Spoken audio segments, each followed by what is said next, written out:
A TGIF, everyone. Welcome into the First Call podcast, back in our Friday haven. It's Jeff Siegel and Jeremy Plonk from First Bet and Express Bet. We'll be back on that Thursday track next week when we get to the Preakness Stakes, get moved up ahead of the Black-Eyed Susan and Preakness card. But we're happy you joined us this week again.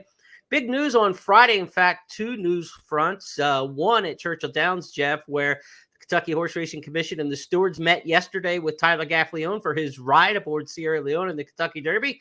And just as they did in the Derby, no change, I guess, is what we're going to say here. They didn't even give an inquiry in the Derby, and no fine, no suspension for Gaffalione for reaching out and putting his hand on his rival Forever Young in the stretch, which to me is implicitly in the rule book that you can't do. Well, the stewards weren't going to do anything because that would implicate them, and they don't need any more heat than they already got and already deserved. So that was a no-brainer. I mean, nothing here to see. Move on, folks. And it still is one of the worst decisions I've ever seen that did not involve the winner, because it didn't. It wouldn't have changed the winner. Right. But an awful lot of money was bet second place show, exacta tries, and super. Yep. There's a lot of people who are wondering what they had to do to cash a ticket that day and why that result wasn't changed. But again, it's something to talk about, but nothing's going to change it. Yeah, I mean, more than $75 million in the exact try and super pools, much less the place and show pools. So, I mean, yeah, we're talking upwards of $100 million that decision or non-decision would have impacted, much less the purse money between second and third, 20%, 10% to the connections involved. So there's a lot of money involved there for nothing to happen. And really, when it's an implicit violation of the rule book, as it was, it just opens Pandora's box. I mean, are we going to say that reaching out and touching another horse is now going to be a judgment call? It has to be malicious intent, not just, mistakenly reaching out and getting tied up in the reins or something. I mean, he obviously purposefully reached out with his hand. We've seen this before. I mean, we showed the video and the picture of the Remsen Stakes when it wasn't Gaffalione, but when it was Jose Ortiz doing the same thing with the arm as Sierra Leone was leaning in to door knock in the Remsen Stakes. So the horse obviously has an issue coming in. Well, hopefully that won't play out when we see him again, probably in the Belmont Stakes. We will not see Sierra Leone, of course, back in the Preakness Stakes. Field of 9, 10 shaping up for the Preakness in a week's time. They will enter the Preakness Stakes on Monday, and we'll have your first Preakness Stakes wager guide set to go for you on Monday as well. All the handicappers around the First Family and on track there at Pimlico, giving you our insights to the middle jewel of the Triple Crown, the 149th Preakness, now just 8 days away. Can't wait for that one. Now, Jeff, we've got a $104,000 pick six carryover today at Santa Anita as they start the race week. I know you've done your full card analysis and handicapping. You also have your prime plays video that you put up on your YouTube channel, Jeff Siegel Racing. We're going to give the fans a chance to see your key prime plays on today's pick six at Santa Anita. $104,000 pick six carryover to shoot for on Friday at Santa Anita. We have two prime plays, fourth race and the sixth race. So these are possible singles if you're playing the pick six. Fourth race, starter allowance grass event for fillies and mares. Number 4, Pink Ace on the comeback trail for trainer Phil D'Amato. She won her debut, so we know she can run well fresh, and she is really training well. Take a look at this breeze not too long ago. This was a gate work. Pink Ace is on the inside of the 3. She's going very easily here. Eventually, she's going to go 5/8 and 59 and 2. Excellent work. She's going to wind up second to her stablemate. But Pink Ace has never asked at any stage. You can see her on the inside in the white cap, and I love the way she is going to finish here. You can see her breezing every step of the way, so I think Pink Ace is fit and ready. I think she's going to be very tough to beat in the fourth race at Santa Anita. Jump ahead of the sixth race. This is another starter race, starter optional claimer. Number 3, Yellow Sundress. Very impressive breaking her maiden for Mark Glatt. Take a look at this race. This was a grass race here at Santa Anita. You can see her on the outside. She is going to wear down her stablemate, who was very well met in this race as well, Jay Ho. But Yellow Sundress, much the best in the final stages. A little green on her left lead, but she's full of run, and she's going to gallop out strongly. This race earned a huge number. I think she comes right back and wins again. That's number 3, Yellow Sundress, in the sixth race on Friday at Santa Anita.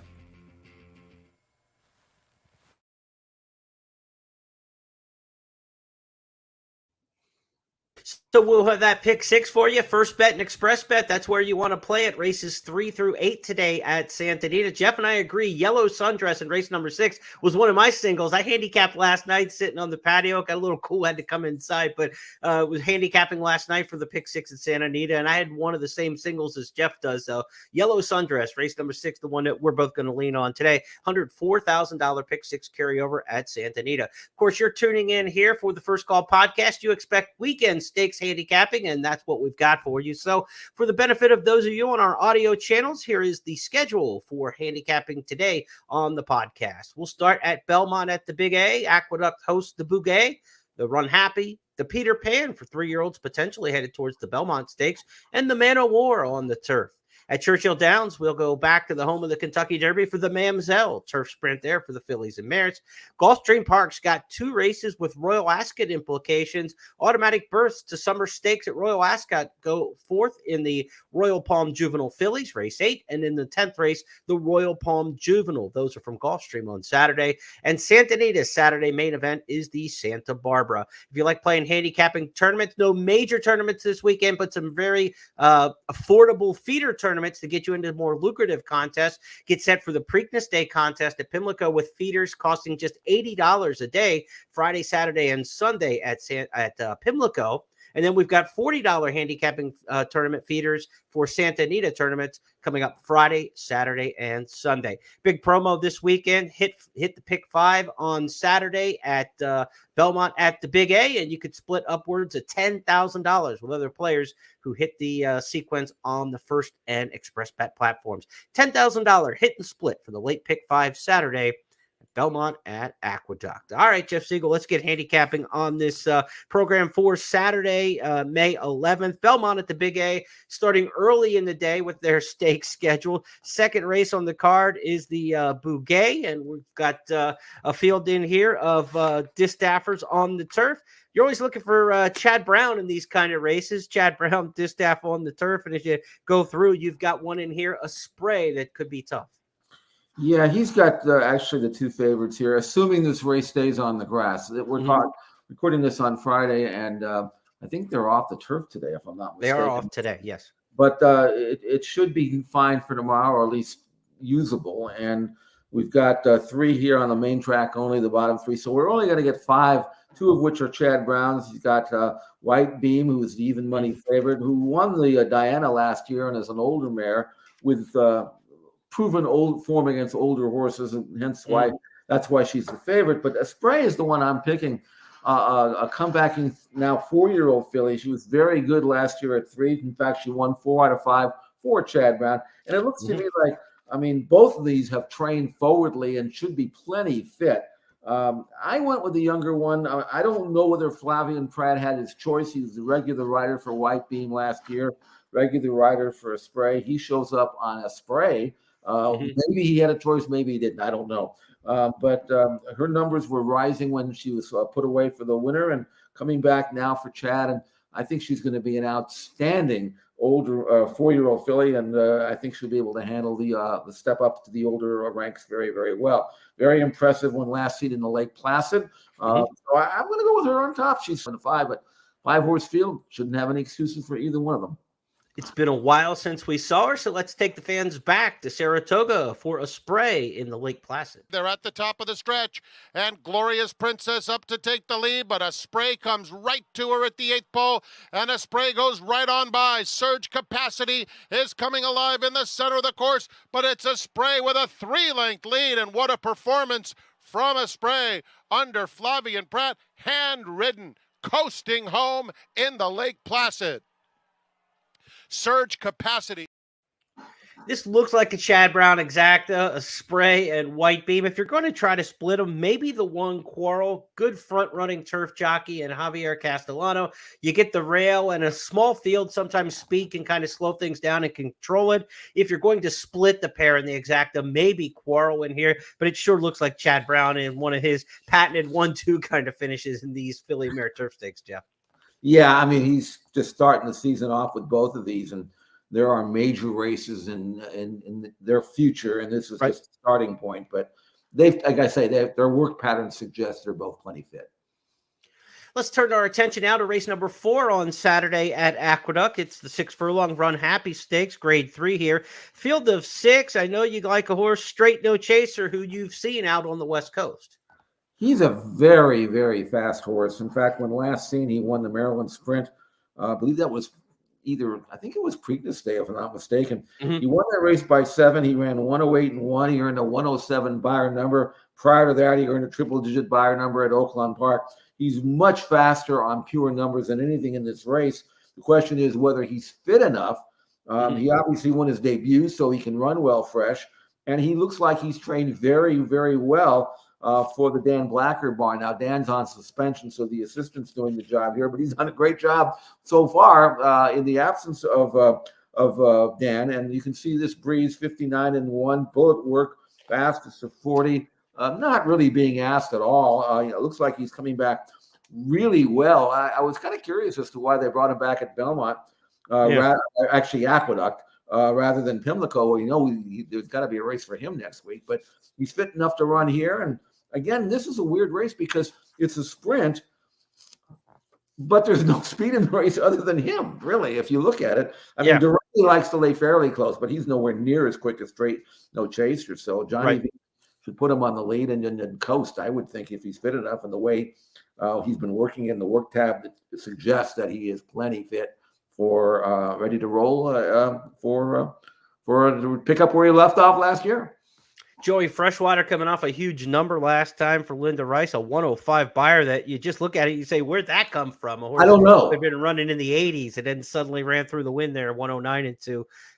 So we'll see if the public jumps on that number in Fig and bets that one a little harder. But Straight No Chaser's got to be a short price in this particular spot. You'd have to think, given the number of just blowout victories on his form, even off the layoff, you think, like you said, he's training well, should be tough to beat. Straight No Chaser, Jeff's top pick in the Run Happy Stakes. Let's go back and look at the schedule of races that we got for you this week on the podcast. And at Belmont Park, we'll go next to the Peter Pan Stakes. This is the traditional local prep, kind of local this year for the Belmont Stakes. It's at Aqueduct. And of course, typically this is a Belmont to Belmont prep, but with the Belmont Stakes this year moved to Saratoga coming up in about 4 weeks' time. The Peter Pan's a little bit different this year. Mile and an eighth. It's a 2-turn race here at Aqueduct, a 1-turn race when it's run at Belmont. So this isn't your typical 1-turn mile and an eighth at Belmont. Just go over the Big Sandy mile and a half.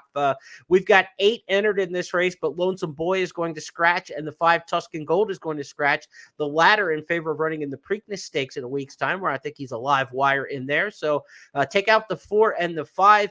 Wine Steward the 3 and Deterministic the 7. Jeff, these are the 2 that are going to get all the attention.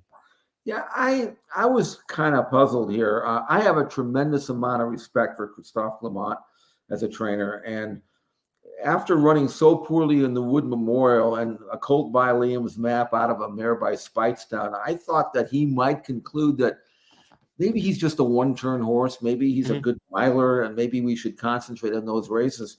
And yet here he is trying the same thing again, the same track that produced such a poor run in a race that I didn't think he had that much of an excuse. He got behind horses, but he just kind of quit, and I don't know. He's got a 47 breezing, second fastest of 178 that day on that Belmont training track.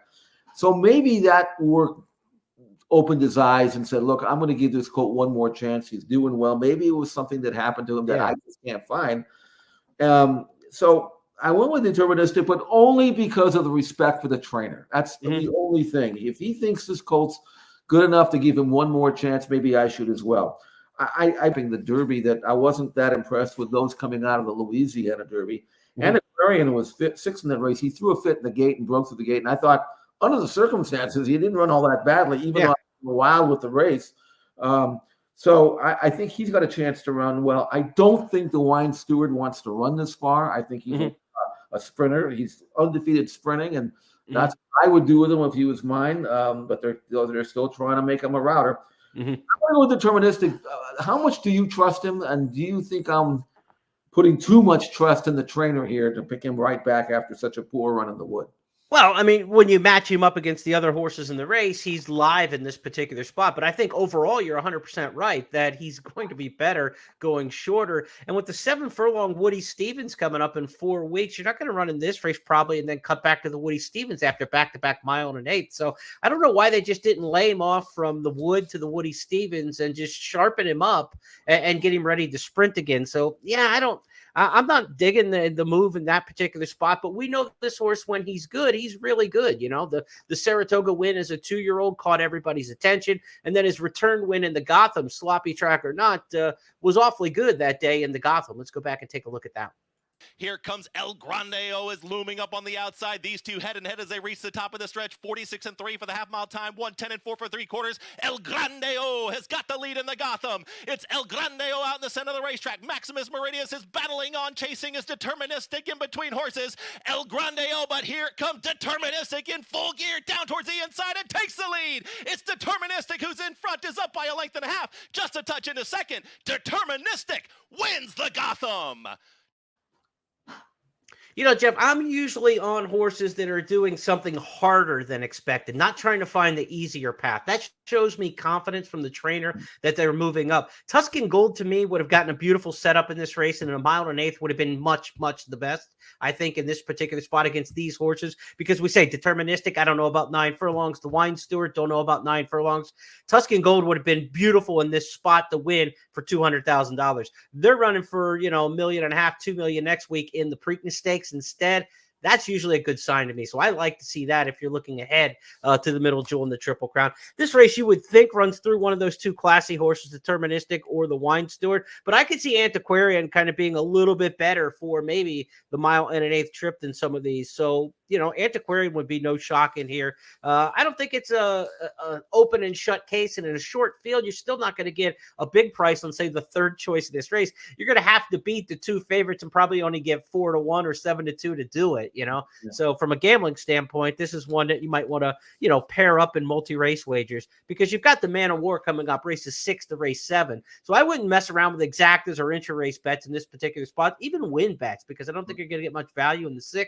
Look for a daily double, races 6 to race 7, and let the field size work for you a little bit in the Man of War and the competitiveness of that race, and maybe the daily double play from the Peter Pan 6th race to the 7th might be the way to go. Let's talk about the Man of War Stakes, Jeff. It's race number 7 on the card. Mile and 3/8 on the grass. Again, they're off the turf today in New York, but you would expect this grade 2 race, 400,000, to be on the grass tomorrow. And if it is on the grass, but there's going to be some give in the ground. It's been a wet week in the Northeast. So I always say handicap the parentheses. It's what you just do. Look for the horses with the foreign breeding or the foreign running lines that they have more experience on this kind of ground. And you've got some options in this race with that, right? Cortez, So High, Silver Knot, Nation's Pride. We've got a lot of international intrigue in this year's race. Yeah, here's what I did. I looked at Cortez, who won the Pan American in his U.S. debut. I looked at his form in Europe, and I said, okay, first 3 finishers in that race are back here, and he won that race. I like the way he won it.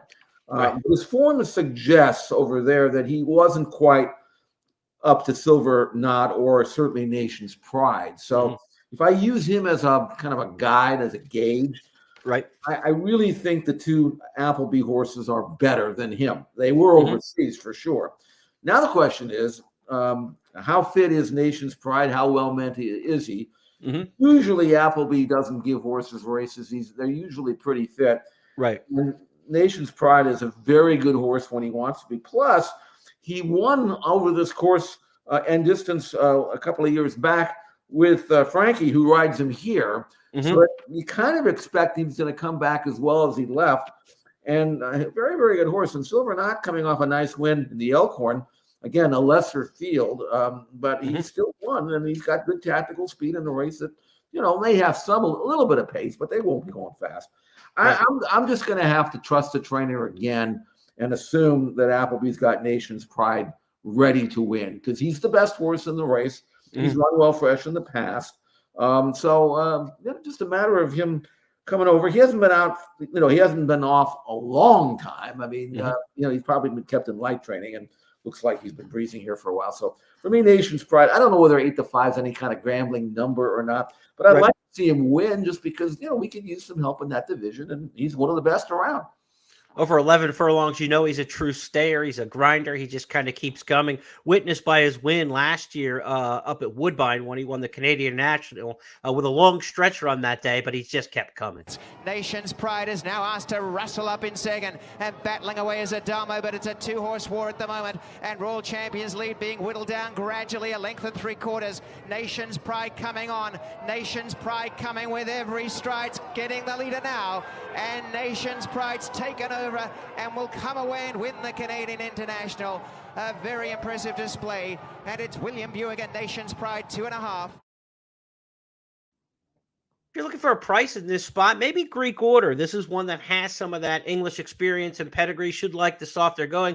And it's that form cycle we've talked about, second off the layoff and sprint the route. I mean, they only went a mile last time with a horse who's a stayer here, and now they get the 11 furlongs. So it's almost a sprint the route kind of move here by Bill Mott. Second time with the barn, second off the layoff by Kingman, bred to run a lot longer than the mile last time, and just kind of ran okay and picked up his feet a little bit at the end of that mile. But this is a horse with soft ground, a longer distance, second off the layoff, might improve in here at a decent number. So Greek Order one in here that I'll give a little bit of a shot to, but you got to beat the Applebys, right? I mean, that's just the way it is. And so Silver Knot, Nation's Pride over Greek Order, probably the way for me to attack the race. Yeah, I could see that. Absolutely. Let's go back to the schedule here as we shift from our 4 races at Belmont at the Big A to head around the country now to first up to Churchill Downs, where the Mamselle Stakes will be 5.5 furlongs on the turf. This is a $225,000 turf sprint with a capacity field in here. I'm About to Go is a horse who just let loose last time at Fairgrounds. Let's take a look back at that victory, and we'll tell you why that's Jeff's top pick. Intermittent Fast straightens away in third. Then toward the inside is Share the Blessing with Reagan's Flame, Tipsy Runner in the red cap, Copper and Blue Heavenly. We trail back then to Fleet Frost. It's I'm About to Go. They're deep in the final furlong and a half with Jareth Ludberry. I'm About to Go is looking good with Integrated Design and Intermittent Fast between fillies. Late bid by on the outside Tipsy Runner and Share the Blessing. I'm About to Go. I'm About to Go. 2 for 2. I'm About to Go 1 by 4. Every time we get a Fairgrounds turf sprint, it seems like we see somebody win off like that. I'm About to Go as a dominant winner there for Wesley Ward, and Ward could have himself a big weekend with some turf sprint stakes all around the country. Jeff, tell us about this one and your pick in the Mamselle. Good filly. Broker maiden first time out of Gulfstream Park. Got a 66 buyer number, even though she ran 55-2 in the last 8 11-1. I mean, what does it take to get a bigger, better number? What, you got to go like 51 or something? Anyway, she took that race, went and just off that race came back in the Fairgrounds race we just saw. This time she earned a more respectable 82 buyer, so she improved 16 points. Won that race by 3 1/4. What we didn't show was the start of the race. She was like a rocket ship out of the gate. She broke running. She had the outside 9 hole that day, got over in an instant, and then came back to the rider, and then was chirped to into the stretch and gave a second move. Right. And this was just her second career start. 3-year-old Irish bred filly trained by Wesley Ward. I don't see any reason why she can't successfully stage this class hike as well, although it is a more contentious race. The thing about it is, I mean, Nikki Nine Doors, who's drawn right inside of her, earned a good number when breaking the maiden at Keeneland. I know you saw that race. I don't know where her early zip came from, but that race left her previous form behind. So I'm About to Go is probably going to have to hook up with her. But the good news is she's outside, and she looks to me like she's handy enough, whereas if Nikki Nine Doors is going to outrun her, I think she probably could sit second without too much of an issue, because she does look like a push button filly. There's a pretty good race. I mean, you always like to see full fields and fillies within form, and there are enough closers in here so that if the leaders get a little vulnerable, they get kind of a chaotic finish there. But I think this is a good filly, and I'm expecting her to come back and take the racing class in stride. Nikki Nindor's a $52 winner at Keeneland, and we weren't expecting the Turfway horses to have success at Keeneland to the degree that they did. We knew it would be better because that Turfway meet has gotten better over the last 2 years, but they were dominant at Keeneland this year. And not only on the main track, which is kind of the MO at Keeneland with the Turfway horses, they don't ever win on the turf, it seemed like, until this year. They were winning on the turf left and right even. So you saw Nikki Nindor's, that was one of those upsets from Turfway to Keeneland on the grass. Don't be surprised if Nice as Pie, who's got that fantastic 4 wins in a row at Turfway, is going to fit on the grass here at Churchill for that exact same reason. Those Turfway synthetic horses carried their form, if not improved their form, when they came to Keeneland and ran, and even on the grass. I wouldn't be surprised if Nice as Pie, a tremendous late kick for this filly, she's going to be running at the end. And if they go fast, we'll see if Adam Pesquita, who likes to hug the rail, if he can rally up the inside and find somewhere to run. But Nice as Pie's got 4 wins in a row, and that form probably needs to be respected a little bit more than you would have, say, 2 months ago before the Keeneland meet started. You'd say, yeah, it was Turfway form. Now they're running stakes on the grass in the big leagues in Kentucky. I wouldn't be so dismissive of the form right now. Nice as Pie probably has a shot in here late, but we will see. Nikki Nindor's, I'm about to go. Horses early in this race going at it for sure, Jay. Yeah, if Nice as Pie can reproduce her all-weather form on grass, she's a 9-5 morning line favorite. So it's not like she doesn't belong numbers-wise. She's right there, and they're gonna ride her just like she needs to be ridden. Settle, blast home, and if you get enough help up front, you can tag the speed. It's a one of these volatile races where you could see the speed sticking or the speed collapsing, and that makes for good gambling, because if you're right about that, then you can really zero in on the main contenders here. Really interesting race here. Let's turn our attention now to Gulfstream Park, but we're going to stay in the turf sprint ranks. The Mamselle at Churchill for the older fillies and mares. The 2-year-old fillies are in the spotlight in the Royal Palm Juvenile Fillies Saturday at Gulfstream Park. That will be race 8 of 10. A full field of 12 enters here. The key is this is a tie-in to Royal Ascot. If you win one of these Royal Palm Juvenile Fillies or Juvenile Stakes races Saturday at Gulfstream Park, you get your pick of which 2-year-old race at Royal Ascot you want to run in. Last year, George Weaver won both these races on the undercard. He took Crimson Advocate, one of those two, over to Europe, and he won the Queen Mary. So you can take this path and get the Royal Ascot and win on the world stage. We saw it happen just a year ago. So we're going to handicap both the 8th and 10th Saturday at Gulfstream Park. Starting with the 8th, it is the Juvenile Fillies in the Royal Palm Series, $120,000, 5/8 of a mile, the turf sprint distance down at Gulfstream Park. The aforementioned George Weaver's got the 3 in here. Bunratty Manor, first-time starter. Weaver also has Good Long Cry in here, the 10. So he's 12-1 and 10-1 in Brian Natto's morning lines. Perfect Chances, the 9-5 favorite in here for Wesley Ward. Jeff coming off a nice win at Keeneland in the debut. This is a very fast filly. A couple of things I look at here, Jeremy. First of all, when you win as impressively, and we'll take a look at that race in a sec, but when you win that impressively, the first thing I noticed is, okay, was this expected? And this filly was 1-2 in this race. So yes, it was expected. Right. And Chance-a-Lot could get you, or should get you, a fast horse. And you talk about, she won by almost 5 lengths, but boy, do you talk about doing it the right way. Now, it was a sloppy track, but I don't think that mattered. I mean, she was just visually so impressive for Wesley. It's going to be, and she broke like a filly who'd run 10 times. I mean, she just shot out of the work. She's one of these things that she shot out of the gate, made the lead, switched off, opened up, cruised to the wire, never asked to drop. I mean, all she really has to do, unless there's some world beater in here that I don't know about, all she really has to do is reproduce that form on grass. I don't see how she gets beat. Let's go back to the Keeneland debut win. It was a sloppy day, as it was many days at the Keeneland meet. We'll see here through the mud. It's Perfect Chances. It's still 7 from the front. They turn for home, and Perfect Chances is the leader. Perfect Chances on top by 2 lengths, chased all the way by Citizen Judy, moving into the final furlong. Her Holy Name is now up to 3rd, but is still 6 lengths behind the leader. And the leader's coming to the 16th pole. Perfect Chances in front for Walter Rodriguez. Perfect Chances winning here at Keeneland. Citizen Judy. Easy victory there for Perfect Chances. She'll be the favorite to come back and do it again. The Queen's MG also was a winner at Keeneland in her career debut. She was a big upset winner at 45-1.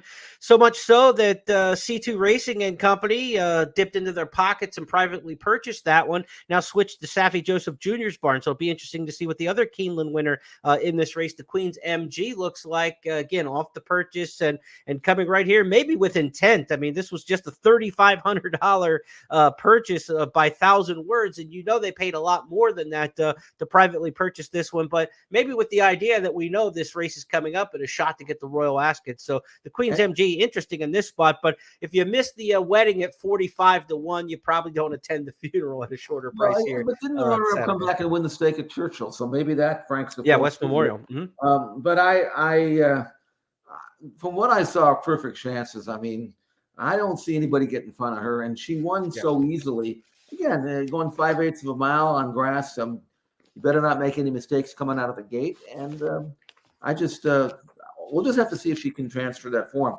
I did have the opportunity to watch some of these on video in the workouts in the morning when we had an XBTV, and there was nothing that I saw in the workouts that I would be too concerned about. So I think those that have had the experience will have the edge here. You know, I'm always curious. We see the Wesley Ward horses dominated Keeneland in the spring, right? I mean, he's just phenomenal there. Wins over 50% of the 2-year-old races there at Keeneland annually. So I went to BetMix and ran in the program to see what does Wesley Ward do with these Keeneland winners in their next start. He wins over 22% next out with these 2-year-olds who break their maiden at Keeneland in the 4.5 furlong spring dashes. That's a pretty good number when you consider there aren't allowance races to go into for 2-year-olds, right? So almost every one of these horses is stepping up into a stakes in New York or in Kentucky or now in Florida here. So 22% win rate with his Keeneland 2-year-old winners back next time. That's a pretty strong number there. So don't be surprised if Perfect Chances runs well here. Ward did have horses bet and beat in this race last year. But again, that's a very small sample size that they've only run these Royal Palm Juvenile races last year. And now this being the second go around for it. Speaking of second go arounds, the Colts get their second try in race number 10. The Fillies started things off in race number 8, the $120,000 Royal Palm Juvenile. Again, same implications here. You get to pick your stakes that you want to run in at Royal Ascot if you win this race. Again, George Weaver won both of these stakes last year. He's got Governor Sam in this particular spot, 9-2 on Brian's morning line here. Governor Sam will be second choice in the morning line to Raise the Bar, another Wesley Ward in here. Ward's horse, Raise the Bar, won in 52 flat at Keeneland of the 9 2-year-old races at the meet. It was second fastest on the clock. And like we saw earlier, it was over a wet track. Let's go back and check out Raise the Bar. Third, 5 lengths off the leader, Enduring Spirit. Fourth on the outside, and Raise the Bar has the lead. Opens up here by 3 lengths coming past the 8th pole. Raise the Bar is in front. Tuxedo Park takes aim, runs on from second on the outside. Final 16th, though, for Raise the Bar, who's not been asked for much here from John Velasquez, and Raise the Bar just cruises on home to take this race for 2-year-olds. Tuxedo Park was second. Akin Musari rallied up for third, and then Mohair Sam finished in fourth. Akin Musari in that race came back and ran well in the Kentucky Juvenile a couple weeks ago or a week ago at Churchill Downs. So that's a pretty live race that Raise the Bar comes out of as well. Jeff, talk about this one.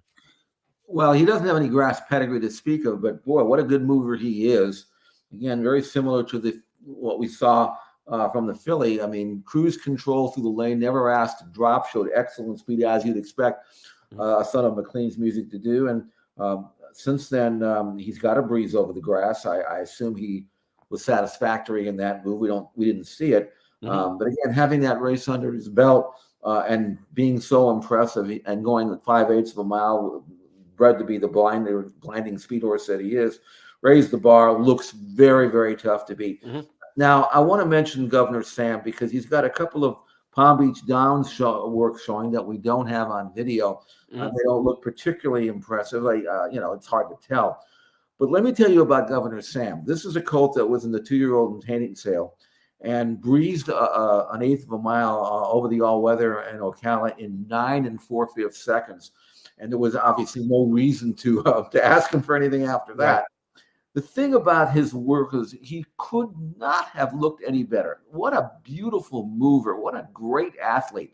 sometimes when you work 9 and 4 over there and you're whipping and driving and the heads up and they're all out, and then it doesn't leave you with a good taste in your mouth.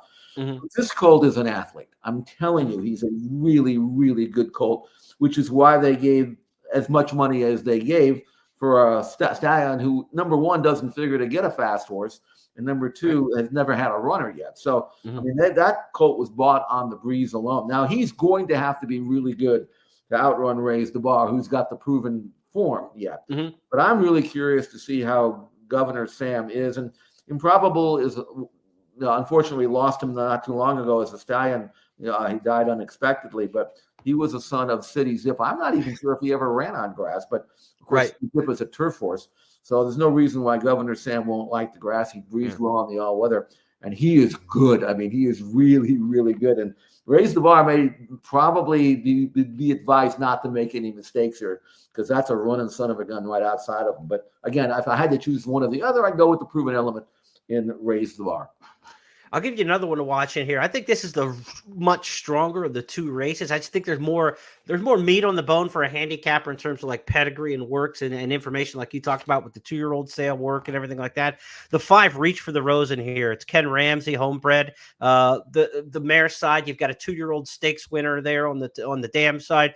Audible, the sire, has an excellent record with Gulfstream turf horses. Of course, Audible, Florida Derby winner. I think he might have won the Holy Bull as well, but he was, main track, but he is producing turf horses that run well over this turf course down at Gulfstream. So I think this one's really live. Safi Joseph, first time starter with a big work, 40, third fastest at 28, working 48 flat around the dogs down at Gulfstream on the turf. When you got 2-year-olds working as fast as older horses this time of year, those 2-year-olds shouldn't be working like third of 48 or third of 28 against older horses. So I think this one might be pretty good. Reach for the Rose, one I think to keep an eye on. And Mark Cassie's got a couple in here that are well bred by War of Will. Of course, we know War of Will, the Preakness winner, but he went on to become a Grade 1 winner on turf as well. There'd be no surprise at all if he doesn't turn out to be a really nice turf sire. And Gary Barber and Mark Cassie have a couple well-bred War of Wills in here in which ones are the War of Wills? Classy War of the 4, and then the outside horse Garden of War. So there's some good options. This is a fun betting race in here. 12 entered again. 9 of them are first-time starters, but I think there's a little bit to grab a hold of in here. So this is going to be a fun race in here. And it looks like the stronger Ward's in this race and the stronger Weaver are in this race. And those are the two trainers you're looking at, right? Because it's Wesley Ward with turf sprinting 2-year-olds. And, of course, George Weaver swept both of these races last year. So you figure he's aiming something to come back here and try to do it again. So Ward and Weaver have really strong hand to play in here, but we've got some other good options too. This is a fun race here in the juvenile. The horses you mentioned, Garden of War, Reach for the Rose, we have workouts for these colts on XBTV, and they're promising. I don't know how quick they are. It's hard to tell. They weren't really asked to show a lot of blazing speed, and I think this race, Raise the Bar and Governor Sam will show that speed. But again, even if you don't win this race, and obviously you'd like to if you're the owner, get a free trip to Royal Ascot. But this race is going to be productive. I mean, down the road, you're going to see some really nice horses in here. It's a race absolutely worth watching for future reference. There's probably 4 horses in this race that are going to come back at 4 to 5 in a maiden race next. You're going to come away impressed with several in here, and they're going to get an easier spot perhaps next time. All right, let's go back to the schedule and change gears from Gulfstream to Santa Anita on Saturday, where the Santa Barbara goes as a race number 9, 1.5 miles on the turf. So we got some turf sprints, we got some turf routes and marathons for you. The Santa Barbara starts down the hill at Santa Anita. That makes a full lap around the turf course proper. Jeff, who do you like in this one? The 9th on the card at Santa Anita on Saturday. Musical Rhapsody has a lot going for her. First of all, she's proven at 1.5 miles. She actually won a 1.5 mile race at Dundalk on the all-weather last year. And this year, at 1.5 miles in the Astra, she finished second to Linda's Gift, which is impressive because nobody beats Linda's Gift in California. So I'm going to give her an asterisk there and say, well, you really won the race because nobody beats Linda's Gift, so I'm not going to hold that against. And she comes off a nice win at 1.25 miles in an allowance race. But that allowance race was really just as tough as this. And the way she won it and the way she galloped out, I think Phil D'Amato has this Irish bred mare ready for another win. And the way she won her last start, Numbers are solid. I like Musical Rhapsody to continue her winning ways. Let's go back to that allowance win, and you'll notice announcer Frank Miramati picks her up right at the right time. Musical Rhapsody is making steady headway and's got some run too. Musical Rhapsody, yellow and purple, angling to the outside for the drive. A clear shot now for Musical Rhapsody and Mike Smith with a furlong left to go, and here she comes. Musical Rhapsody set down, full of run, blows by the rest. And it's going to be Musical Rhapsody. A nice ride and a solid performance. Vincero Grande was second. You know, Jeff, that's an underrated trait for a track announcer, to go back to Frank on that call there. Like, we want our track announcers to be accurate, to call things properly or whatever like that. But the good ones pick things up before they happen, and they're right about it. You know, sometimes they'll be like, oh, watch out for so-and-so, and then the horse doesn't really have much. The good announcers know when a horse is loaded and when they're looking for room and when they need it. Part of that preparation, of course, knowing who the top players in a race are and their running styles and such. Travis Stone with a fantastic call at the Kentucky Derby, as we continue to kind of give some plaudits to, track announcers. It's one thing to call them properly in order and not mess up the numbers and all that. You know, that's kind of like the given. We expect the play-by-play announcer to get the right batter stepping up to the plate, but it's the great calls that we remember, and the technical ability, just see things before they happen and anticipate them. It's probably what separates the good announcers from the great ones. You know, Frank, we enjoy him so much out here, and he's did such a great job at Saratoga last year. One thing I'll say about Frank, he doesn't always step out like that. I mean, he doesn't always. But when he does, he's never wrong. Right. If you've got a horse under pressure or some kind of negative kind of call at the 3/8 pole or something, forget it, you're dead. Yeah, right. So he's one again. The way I grade announcers, and Frank is number one in my book, is that if you listen to his call and you're not watching the race, you're really watching the race, because he's telling you everything you need to know and more. You don't have to watch the race. And so anyway, what a treat it is to have him out here. So, and like I say, he's never wrong. And for your sake, I hope he's calling Musical Rhapsody to the winner's circle in the Santa Barbara again on Saturday's card. That is going to be part of the Coast to Coast Pick 5 on Saturday. Of course, the feature race, or I should say the Santa Barbara, not part of the Pick 5. The two stakes races from Gulfstream Park, races 8 and 10, are part of the Coast to Coast Pick 5. Santa Anita's Coast to Coast Pick 5 races on Saturday will be the 3rd and the 7th. So races 8, 9, and 10 from Gulfstream for our audio listeners, and then races 3 and 7 from Santa Anita are the Coast to Coast Pick 5 races. Once again, Gulfstream 8, 9, 10, Santa Anita 3, 7. Those are your Coast to Coast Pick 5 races. Low 15% takeout coming up Saturday and Sunday. Again, Saturdays includes those pair of stakes, the Royal Palm Juvenile and the Royal Palm Juvenile Fillies. Also, if you're betting those races, be sure to take advantage with Express Bet and First Bet. Register for the promos, but a $10 money back special on races 8 and 10 on Saturday. So if your win bet at Gulfstream on Saturday in the Royal Palm Juvenile Fillies or Juvenile finishes 2nd or 3rd, you get up to $10 back in your account. Playing those first-time starters and lightly raced horses. Maybe you take a shot against the favorite. Maybe you go with the favorite and have yourself a little bit of buffer to go with. But you've got those money-back specials to hang your hat on Saturday at Gulfstream Park. And also a reminder, if you're playing the late pick 5 at Aqueduct on Saturday on that big Peter Pan Day card, we've got a $10,000 hit and split. So if you hit the late pick 5, you get not only your pari-mutuel winnings, but up to $10,000 shared with other players just on the First Bet and Express Bet platforms who happen to hit that. Scott Shapiro's got a blog up for you already for Peter Pan Day late pick 5. So if you're playing those races at Belmont at the Big A on Saturday, check out Scott's picks for that promotion and the late pick 5. And of course, the Coast to Coast Pick 5, you always get 10 times Express Bet and First Bet wager rewards points when you bet that with our platform. So if you're playing the Coast to Coast Pick 5 on Saturday or Sunday, be sure to do it with us. Jeff, that's going to wrap things up. We get to come back on Tuesday. And when we come back on Tuesday for the